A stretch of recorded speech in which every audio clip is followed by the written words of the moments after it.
Hey writers, you're listening to the Kobo Writing Life podcast, where we bring you insights and inspiration for growing your self-publishing business. We're your hosts. I'm Rachel, the promotion specialist at Kobo Writing Life.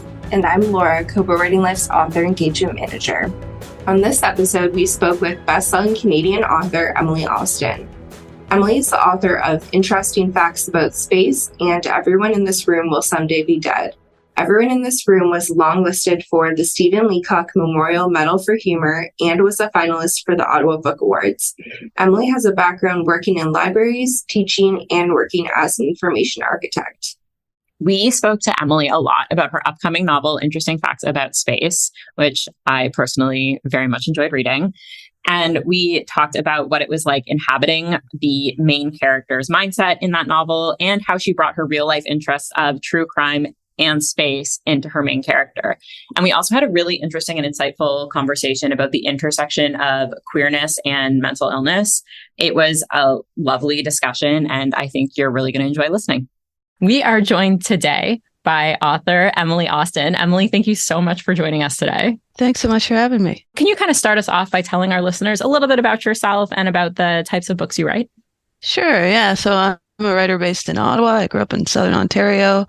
My first novel is titled Everyone in This Room Will Someday Be Dead. It was published in 2021. I have a new novel coming out titled Interesting Facts About Space. And my first poetry book, which is titled Gay Girl Prayers. Both of those come out in 2023. I tend to write things that center lesbians and mental health. And how did you get into writing? Did you always want to be an author, or did it just kind of come to you? Yeah, so when I was a kid, I was really weak in English class. Actually, that was always like my hardest subject. And I've learned as I've gotten older that I'm pretty sure I was dyslexic, or I am, right? I think you remain what you are. But so I always did really poorly in English, and I wasn't interested in being a writer because I thought I was bad at it. I liked making up elaborate stories with my toys and things like that when I was a kid. And so I think I did have a bit of a writerly mind, but I had very low confidence in my writing ability. So it wasn't until I was later in high school when I had an encouraging English teacher that I got interested in writing. And even then, I wouldn't have thought I could be a writer. When maybe in my early 20s, I started to think maybe I could be a writer. But no, for most of my life, I thought I was a terrible writer, and I would never have considered dreaming of being one. Was there anything in particular that kind of caused that switch in mindset? Like, were you, I don't know, hitting the internet on LiveJournal and you're like, oh, maybe there's something here? I was there, but no, I wasn't writing things there. I was reading things there, but no, I had a really encouraging English teacher. So I had to write a short story for an assignment, and I thought I did a terrible job on it. Like, really genuinely didn't think it was good, but tried my best to get the mark. And the teacher responded by giving it like an A, and she entered it in a contest, and it won for the municipality I lived in, and then it won for the province, which was really shocking for my little, really low confidence in my writing ability self. So it was because of that. And that teacher was continuously encouraging. She did that and sort of forced me to think maybe I could do some creative writing. Good teachers are so important and make such a difference. Yes. Was there a particular author that has kind of inspired your work as well? It would be hard to pinpoint one author who has inspired my work. I think when I was in my early 20s, I read The Bell Jar by Sylvia Plath, and that was the first time that I kind of saw myself in terms of mental illness in a character. So that was sort of, maybe Sylvia Plath was influential. Who doesn't have the impact of Sylvia Plath in their life at some point in their early 20s? Yeah, especially around that age. Oh, absolutely. Now, you mentioned you have an upcoming novel, Interesting Facts About Space, and we would love to talk to you about it. We were lucky enough to receive advance copies, and I've thoroughly enjoyed reading it. So could you tell our listeners a little bit about it? Sure, yeah. So Interesting Facts About Space is about a true crime and space-obsessed woman named Enid with an irrational fear of bald men who is convinced that someone is following her. It's the most wild synopsis, but it's all true. Where did the idea for this book come from? Where was Enid born? I think, that's a good question. I like writing about mental illness, and my first book was heavily focused on someone who had existential dread and dealt with depression. And for this book, I thought, okay, what's another sort of struggle in relation to mental illness that I could focus on a bit? And thinking more about anxiety, I thought about phobias, and, phobias have, there's like a close relationship with anxiety and fear, obviously. And then before I wrote the book, I was trying to think of something that, frankly, that I thought would be like a funny thing to be afraid of. And I thought of bald men, and now in retrospect, I'm like, oh, I hope I'm not insulting all the bald men, but that was the choice I made, and that's what it is. Now, I was planning on touching on Enid's queerness later, and I'm still going to circle back to it. But you mentioned you really like writing about mental illness, and not to paint our entire community with a brush, but do you think that there is an intrinsic link between the queer identity and writing about mental illness? I don't know if that question makes sense at all, but yeah, no, I think it does. I don't think being queer inherently, obviously. No, obviously not. That is not at all what I'm trying to say. I know. Yeah, just to assert that I'm not saying that either. I think obviously, the experience of being queer impacts your experience with mental illness. I think, for example, with depression, if you think about the sort of like the standard experience a person has with depression, you might think of things, for example, like it's hard to get up in the morning, it's hard to go to work, it's hard to do that sort of thing. And I think it's interesting to reflect on how being queer and mentally ill impacts how your mental illness is. So for example, like in my first book, the main character is a lesbian who's working undercover at a Catholic church. Undercover is maybe a funny word to say. They don't know that she's an atheist lesbian and she's working at a Catholic church. And so on top of her being depressed and having the standard struggle of, getting up in the morning, going to work, which is difficult for anyone who has depression, she also deals with the mental load of hiding who she is. And in that case, that's a sort of extreme example. She's obviously hiding that she's an atheist lesbian at a Catholic church, but most queer people have to assess whether or not they should be openly queer at work, for example, how they should present themselves at work. Like there's a bit of an acting thing that you have to carry, and that's hard. It's hard to carry the mental load of that when you're also carrying being depressed, for example. So, and I do think that obviously, just given the way that the world is, when you're a queer person, you have, it impacts your relationships potentially with your family, with the way that you see your future, with, your social relationships, how you interact at work, and all of that obviously can potentially impact whether or not you're an anxious person, for example. No, that was so well said and such an excellent explanation. And I'm sorry, Laura, I'm going off book, and I'm just going to continue with this line of questioning that I was saving until later. But one thing that I found, I don't know if interesting is the right word, but both One Day Everyone in This Room Will Someday Be Dead and Interesting Facts About Space are about queer women. They're both about lesbians, but the books are not coming out narratives. Yeah. Which tend to be a lot of queer fiction that is in mainstream media.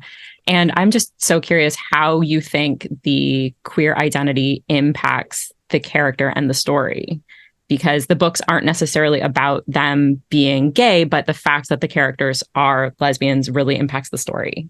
Yeah, I think so. I went to school to be a librarian, and I did this project where we assessed like library collections, and I assessed library collections for their representation of LGBTQIA plus people.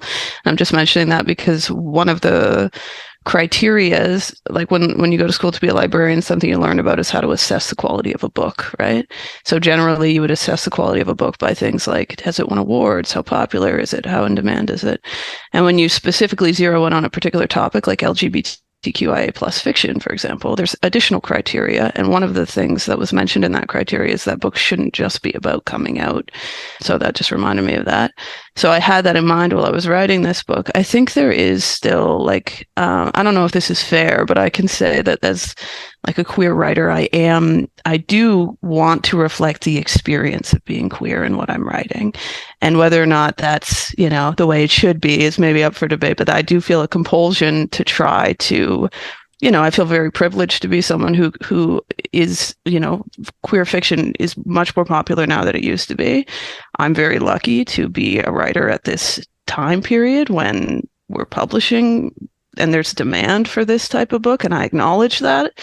And I think I feel sort of compelled to make sure that what I'm writing reflects that experience. And yeah, it goes beyond things like coming out, but does still sort of shine a light on what it's like to be, a lesbian, particularly a lesbian who maybe is depressed or anxious or has, experiences more than just being a gay person. This is a little off topic, but I was on TikTok, as one is, and I came across a creator who is a lesbian, and she was saying that what she finds really interesting about the LGBTQIA plus experience is that she's like, for her, kissing girls is the least gay thing about her. And like her entire identity is under that umbrella. But like the one thing that quote unquote qualifies her to be queer is the thing that she finds the least gay about her. And I was thinking about that while I was reading Enid's story. Yeah, that's so true. I think a lot of being a lesbian or being a queer person is boiled down to the parts of it that have to do with sex, and that isn't what it is. And that's part of why it's frustrating to hear certain conversations where it's like, where people say not to talk about like sex, for example, in schools when you acknowledge that you're a lesbian. It's like, when I say I'm a lesbian, that has nothing to do with, I mean, a little, but it's really not the point. It's really, that's a small footnote to what I'm telling you when I say that. Laura, we can go back on track now. Thank you for going on my tangent with me. It's okay. It was a good tangent. I wanted to talk about the title of your new release a little bit. So it's called Interesting Facts About Space. And I wanted to know if there was a lot of research you had to do to get Enid's facts. A little bit. It was sort of a trick. Something I like to do, this is a writing tip for people, is to think of something that I'm interested in that maybe I don't know like that much about. It was sort of a way of me. And when you have writer's block, for example, in this book, if I was struggling to write something, I could occupy myself and feel productive by reading about space. And that's, and I had like a document where I was tracking interesting facts about space, and I'd sort of rank them. Like, is this one interesting enough to put in the book? Does this one outbeat this one? And sort of a fun way to be productive and lean into my own, interest in space without, having to write actual content. Sort of a writing tip. Putting you wildly on the spot. Do you have a favorite interesting fact about space? Oh, that is a hard one. There's so much. No pressure. Yeah, I think I don't think I could say a specific fact that I find interesting. I do find like the realm of black holes very interesting, and the concept of like time being relative, that I find really interesting, but can't narrow it down more than that. That's the general. No, that's fair. Black holes are fascinating. Yeah. What about you two? Do you have any? Are you up on space? Oh. Time, and like the time thing with space and light years always messes with me. How another like an alien species could be watching us, but based on how far away they are, they could potentially be seeing dinosaurs. Exactly. And which is like, well, maybe that's why they're not visiting, because they think there's just these giant lizards eating everybody. So I find that like very mind warpy. Yeah. To try to stop, not curse. But Laura? I don't know if I have a specific fact. I just think space in general is so interesting because there's so much we don't know about it. Yeah. And so much unexplored. So yeah it's hard to, it's a bit overwhelming to think about sometimes. I also wanted to ask you about true crime podcasts because Enid is similarly obsessed with them. Is that something that you share with Enid? I don't currently, but I definitely went through a phase when I was a little younger. Like I think a lot of people do, where I listened to a large amount of true crime. I think I maxed out on it, but I was, when I was writing this, I was kind of thinking, what are certain experiences I've had in my life, or what are certain buckets of knowledge I have? And because I did at some point listen to a lot of true crime, I had that in my mind, and I was reflecting. A lot of this book is about fear, right? Like a lot of it is about, she has this phobia, and she has anxiety in general, and that, again, the root of that is probably fear. And she has sort of a fear of intimacy, which is also what's going on in that book. And so I felt like true crime sort of fit into that thematically, and partly because I had this like knowledge from previously being more into true crime. And I was also interested in sort of the ethics of true crime, and it's sort of a complicated relationship, particularly that women have with true crime, because women tend to be the major audience of that. And I think that does have something to do with fear and coping mechanisms and finding a way to like overcome what we're afraid of. So that's what I was trying to do. Did you similarly use researching true crime facts as a way to get through writer's block? I did, yeah. The true crime stuff I had a little bit more knowledge about because I did go through a period of time where I listened to a lot of true crime podcasts. So I already had some in my memory. But yeah, I was able to, definitely. That's a good procrastination tip for writers. Pick a topic you can develop a special interest in and fixate on. It's your character. Yeah.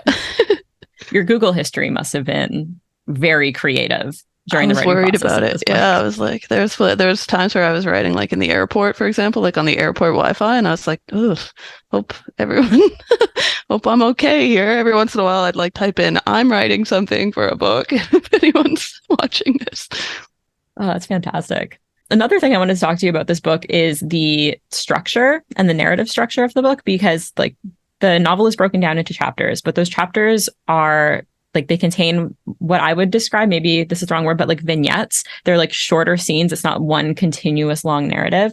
And I'm curious what the writing process was like for that and how you came to decide to tell the story in that way. Yeah, so that is sort of my writing style. Like I prefer to write that way. I do think like this may be, the truth is I like writing that way. I also could say that I think it reflects what it's like to be anxious, which is, it's sort of you jump from thought to thought. But yeah, then I think it's sort of, the book's written in first person. And so there's something to be said about, I think the way we actually think is more like that personally.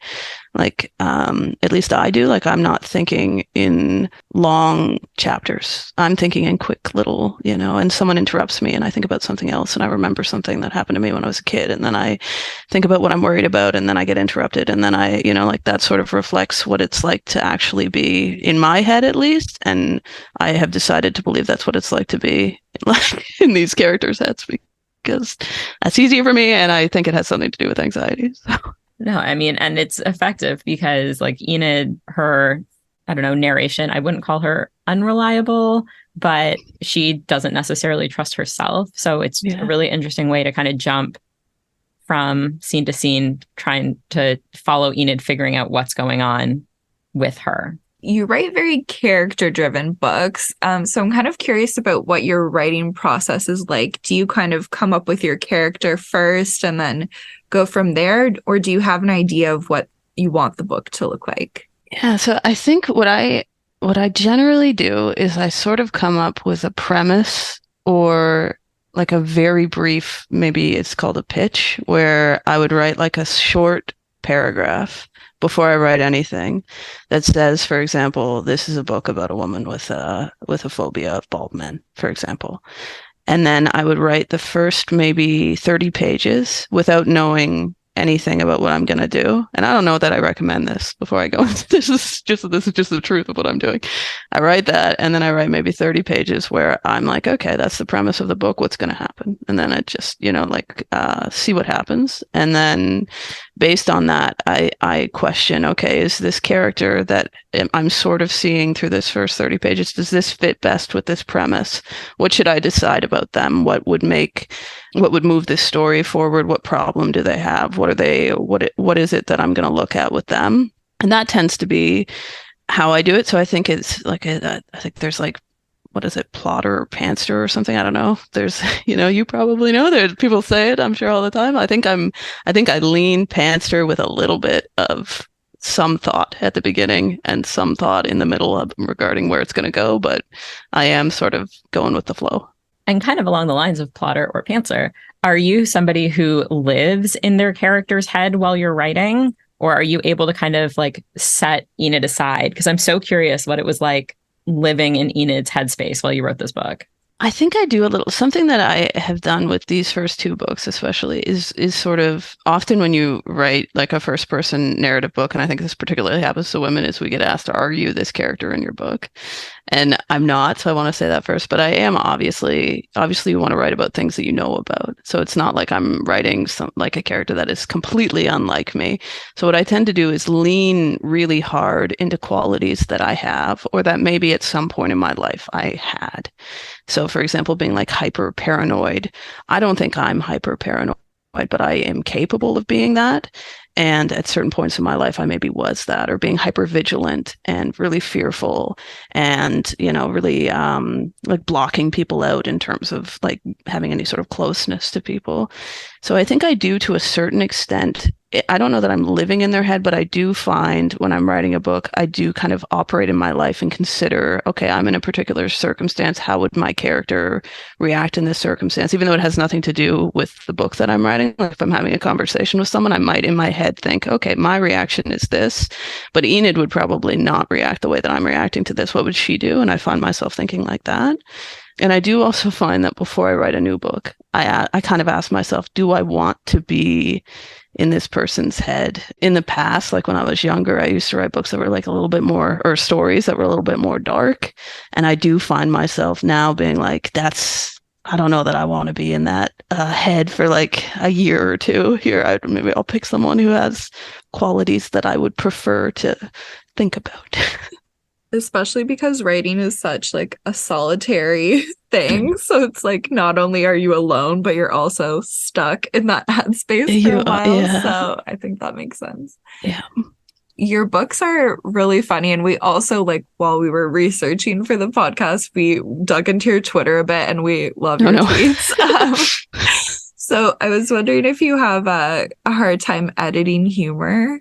Editing humor? I don't know. That's a hard question to answer. I think what I do when I'm trying to write, normally my intention when I begin writing a book, and this shows that I'm not good at it, because I think I want to write a funny book. And sort of related to what we were just talking about, I think like, whose head I want to be in? A funny person's head. That would be great. I'm going to write a book about a funny person. And then I end up writing books about people who have like extreme mental illness and are like profoundly depressed. So yeah. I mean, again, not to paint a group of people with one brush, but a lot of comedians tend to have other things going on. Really funny people tend to be pretty dark. I was going to say some of the darkest people are some of the like funniest, most self-deprecating people. And that's kind of what I find funny. So that's true. That is true. All right. I guess it makes sense. One thing that I'm kind of curious about is your first book was very successful. It was all over my book talk, at least, and on a lot of charts and whatnot. But did you feel any impending pressure coming into writing your second book? Or were you able to kind of set that aside and just enjoy the writing process as much as one does? That's a good question. So I wrote, I began writing Interesting Facts About Space before Everyone in This Room Will Someday Be Dead came out. So I was definitely editing it and things like that after that, but I kind of got to dodge that problem a little bit because I had already written the draft of it before anyone had ever read the first book. So it's sort of a weird, just because of the delay in publishing, it wasn't, but I do find the thing that affects me now more than anything is that I think a lot more about, I find a lot of the people who read Everyone in This Room Will Someday Be Dead are young lesbians. Like that tends to be, it's not all, but that, and I've got a lot of really like sweet messages from those people. And I do feel a little worried when I'm writing things. Like I think, is that what I want to give that audience of people? Like I feel a little pressure to give them something nice. And I don't know if that's what I'm capable of writing all the time. So it's a little bit, that's something I find is a challenge. But with this book, I avoided that. It'll be my problem for the next one, I think. And kind of along the lines of giving a community something nice, and going with the pressure, do you ever feel the pressure to represent an entire community when writing? Because like the books about the LGBTQ plus community there's not a ton of them, and there are especially not a ton of books about lesbians. So do you ever feel that? I do a little bit. I don't know that I can really do much with that, but I do find myself thinking like I am very privileged to be writing books about lesbians, and that has not always been the case. And when you Google lesbian books, like if you could scroll a little bit and you might find one of my books, and I do think like, okay, is this it doesn't represent all lesbians, obviously. Like I'm a white cis lesbian for one. And, I have a particular background. I have a particular experience that other people don't have. I do find myself thinking now more when I look back on interesting facts about space and everyone in this room, I think, okay, like what are the statistical odds of another character being to have some of these same qualities? For example, like what if I were in a room of 100 lesbians, how many of them would, for example, something I've been thinking about recently is being political. Like there's an aspect of that in those two books, but not largely. And I would say that if you were in a room of 100 lesbians, you might be hard pressed to find 3 lesbians who were not very political. So that's something I think about. Is like, okay, like I probably, and that's a sort of challenging person to represent in a book, right? Like a heavily political person, which is the truth of being a lesbian in a lot of cases. So I do have thoughts about that. I don't have any solutions to them yet, though, but those are thoughts in my head. Yes. Well, if it takes the pressure off, at least everybody, for them, like if they live. I mean, when it comes to fictional lesbians, we're just happy they live. So we didn't bury the gays. Yeah, we did not. Yeah. Yeah. And then, especially like in a pairing, I will try to promise not to ever do that. I feel the same way. It's always frustrating. You've written a few different types of works. Like you have your novels, you have some poetry coming out, you have some novellas. Does your writing process kind of change depending on the medium of the work? I think with poetry, definitely. Writing a novel is very different. Like poetry, I think, it's hard to even just put words to it, but I would write definitely very differently with that. I think I like to write poetry, obviously, and since I have a poetry book, that's maybe evident. But what I do is I like to write poetry, and then generally I hate it all. That's true of the novels I write too, but I hate it all. But what I do with that poetry is I will often look at it and think of a way that I could rewrite it into a book. So there's sort of a connected relationship between the two. Like I have a document that would be titled Poems, for example, on my computer. And when I'm editing those, often what I do is I'm like, okay, I'm getting rid of that. That's a terrible poem. But what I'm going to do is turn that into a scene in this book. And now there's like a covert, metaphor in there that I was trying to convey in this poem that now I've, so there's a connected relationship between the two, but it's definitely a different writing experience. I can't explain the difference very well, but it's different. Can you tell us a little bit about the poetry collection that you have coming out? Sure. Yeah. So it's titled Gay Girl Prayers. And I wrote a lot of it when I was writing my first novel, Everyone in This Room Will Someday Be Dead. And it reworks Catholic prayers and biblical passages to empower women and members of the LGBTQIA+ community. So that actually, it relates to what I was just saying, was when I was writing Everyone in This Room Will Someday Be Dead, I was looking at the Bible a lot, and I was reflecting a lot on, I was raised Catholic, and I was reflecting on the Catholicism and, Mass and all of that. And so I was also kind of writing poems in that way that I was saying. And the Gay Girl Prayers is sort of the output of what I didn't erase from that document. Did you find it challenging, as somebody who has gone through a lot of your poetry and turned it into prose, to see the poem as the final product? A little bit. I think it's definitely different. I was fortunate to be paired with an editor with my publisher, and I find, for me, having an editor involved is such a helpful aspect of writing. And that's one of the major, with writing my second book, for example, and anything in the future, it's been so much. It's nice to have someone there who kind of prevents you from erasing everything and from thinking of everything as not being done. And generally in the editing process, they'll tell you like, okay, I want you to do X, Y, Z. And I personally love that, because then I can be like, well, I did those things. I did X, Y, Z. So now I'm done. I did it. Someone else told me that makes it done. So I'm going to trust them. And there it is. And what's the editing process like for poetry?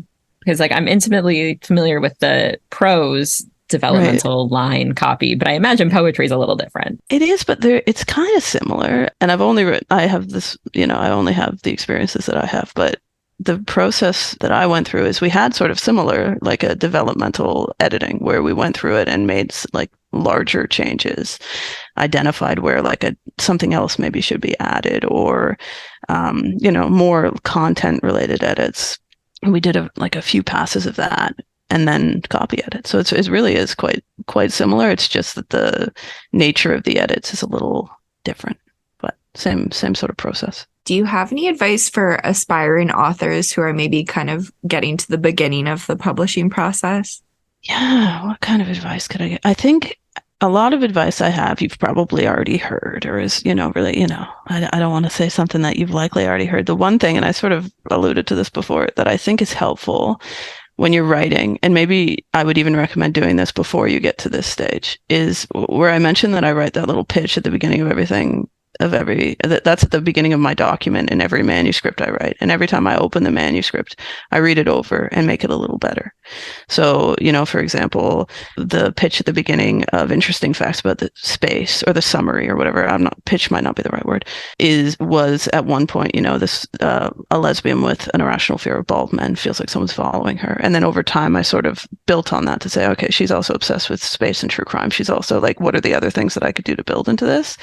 And if you do that and you maintain that in your manuscript, then when you're done your edit, you already have, like a major part of trying to find an agent or a publisher is writing a good query letter, right? That's your first little hurdle.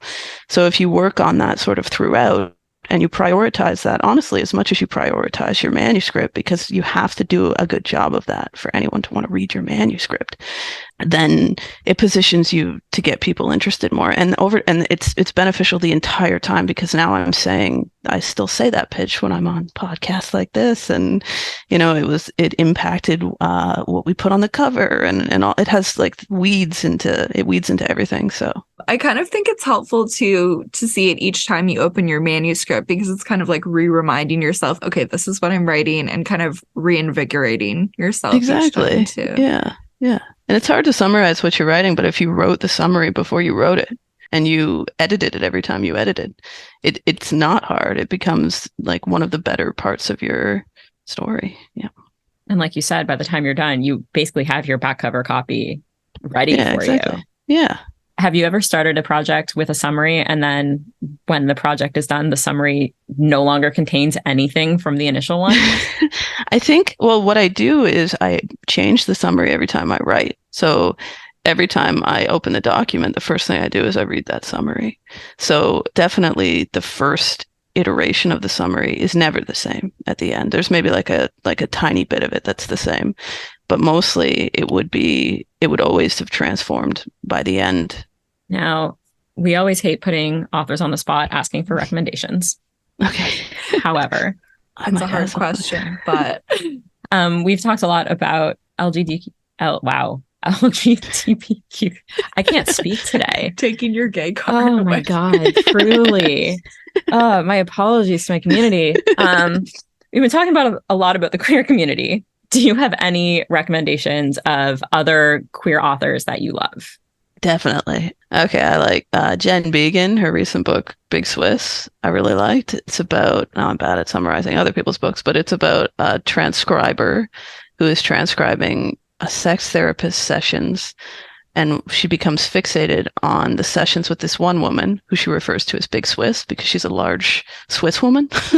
And it's really funny, and it has aspects of being dark and thoughtful, and I found it really entertaining. Carmen Maria Machado is another writer I'm a big fan of. She wrote In the Dream House and Her Body and Other Parties.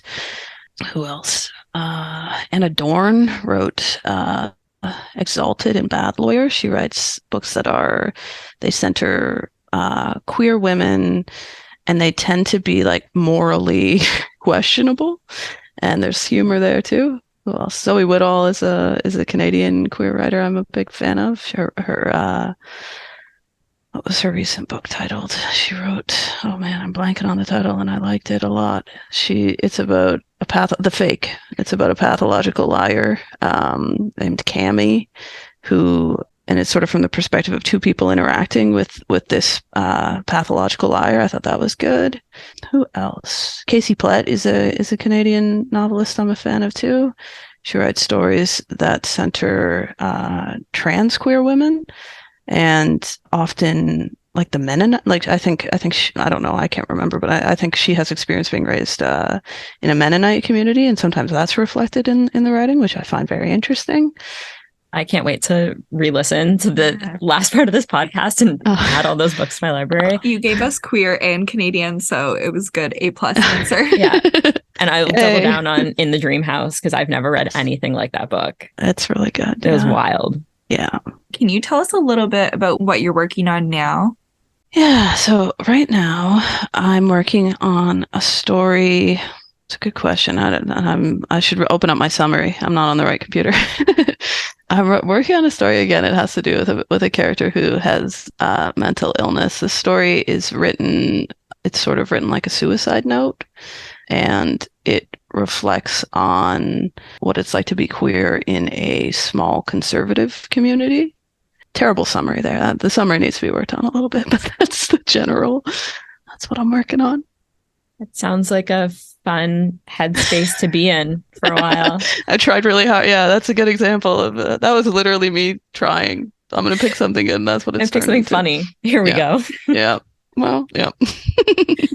It's supposed to be an upbeat suicide note, actually. Oh, perfect. That's the pitch is this is an upbeat suicide note. And before we let you go, enjoy the rest of this Tuesday afternoon. It is Tuesday. Where can listeners find you online? I'm on, I have a website. If you search Emily Austin author, it'll come up in Google. I'm not sure what the URL is. It's probably that. I'm on Instagram. I think my name there is Emily R. Austin author. There are a lot of people with my same name, so you do kind of have to assess that I'm the right one. Yeah, you can find me there. We did learn that doing our research for the podcast. Like, I don't think she's a sports influencer. Miss Universe sports journalist. I get emails for that person all the time. That person, I wonder if they're getting my emails and my middle name starts with R, and I think hers does too. Oh God, two wildly different audiences too. Completely different. Yeah. Yeah. Well, Emily, thank you so much for taking the time to chat with us today. Thanks for having me. Wonderful. It's been nice chatting with you. Thanks so much for having me on. Thank you for listening to the Kobo Writing Life podcast. If you're interested in picking up Emily's books, we will include links in our show notes. If you're enjoying this podcast, please be sure to rate, review, and subscribe. And if you're looking for more tips on growing your self-publishing business, you can find us at KoboWritingLife.com. Be sure to follow us on social media. We are at Kobo Writing Life on Facebook and Twitter, and at kobo.writing.life on Instagram. This episode was hosted by Laura Granger and Rachel Wharton, with production by Terrence Abrahams. Editing is provided by Kelly Robotham. Our theme music is composed by Tearjerker, and a huge thanks to Emily Austin for being our guest today. If you're ready to start your publishing journey, sign up today at kobo.com/writinglife. Until next time, happy writing.